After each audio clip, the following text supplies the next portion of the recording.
آج کے ہمارے ٹاپک کا نام ہے مومنٹم۔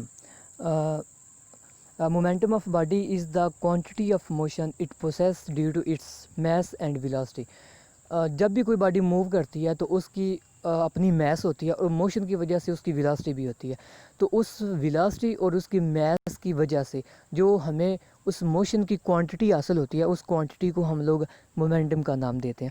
اس کی ایک دوسری ڈیفینیشن بھی ہے، the momentum p of body is given by the product of its mass and velocity. جب ہم کسی بھی باڈی کی میس اور اس کی ویلاسٹی کو ملٹیپلائی کرتے ہیں تو ہمارے پاس فارمولا بن جاتا ہے پی از اکول ٹو ایم وی۔ یہ بھی آپ کے پاس مومنٹم کی ایک ڈیفینیشن ہے۔ دا product of mass and velocity of body is called momentum. Momentum is a vector quantity اور اس کا یونٹ آپ لوگوں نے یاد کرنا ہے kilo gram metre per second. تو اس کے بعد ہمارا جو ہے Newton's first law of motion, Newton's کے 3 لا ہیں۔ ادھر ہم لوگ آج کے ٹاپک میں ایک ڈسکس کریں گے، 2 ہم کل ڈسکس کریں گے۔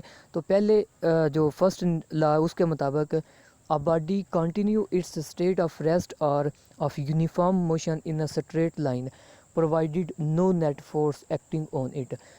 تو اس کے مطابق ہے کہ اگر کوئی بھی باڈی موو کر رہی ہے تو وہ ہمیشہ موو کرتی رہے گی جب تک اس کے اوپر کوئی بھی بیرونی فورس اپلائی نہیں کریں گے، یا اگر کوئی باڈی جو ہے وہ ساکن حالت میں پڑی ہے، ریسٹ کی حالت میں ہے، تو وہ ہمیشہ کے لیے ریسٹ کی حالت میں رہے گی جب تک اس کے اوپر باہر سے کوئی فورس ہم اپلائی نہیں کریں گے۔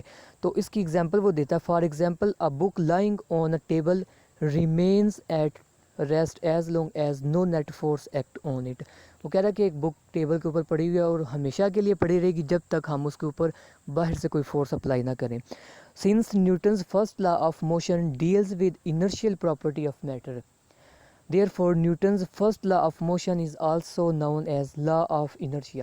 تو پیپر کے اندر آپ کو Newton's first law of motion بھی پوچھا جا سکتا ہے یا پھر لا آف انرشیا بھی جو ہے وہ پوچھا جا سکتا ہے۔ تو اس میں ایک شارٹ کویسچن بھی آپ لوگوں کو بن سکتا ہے کہ نیوٹنز کا جو فرسٹ لا ہے اس کو نیوٹنز لا آف انرشیا کیوں کہتے ہیں۔ تو اس میں یہ آپ نے پیراگراف لکھنا ہے کہ since Newton's first law of motion deal with the inertial property, کسی بھی باڈی کی جو انرشیا کی پراپرٹی ہے، پچھلے ٹاپک میں آپ نے انرشیا کی ڈیفینیشن بھی پڑھی ہوئی ہے، انرشیا ایک پراپرٹی ہوتی ہے، تو اس وجہ سے ہم لوگ نیوٹنز کے فرسٹ لا کو لا آف انرشیا بھی کہتے ہیں۔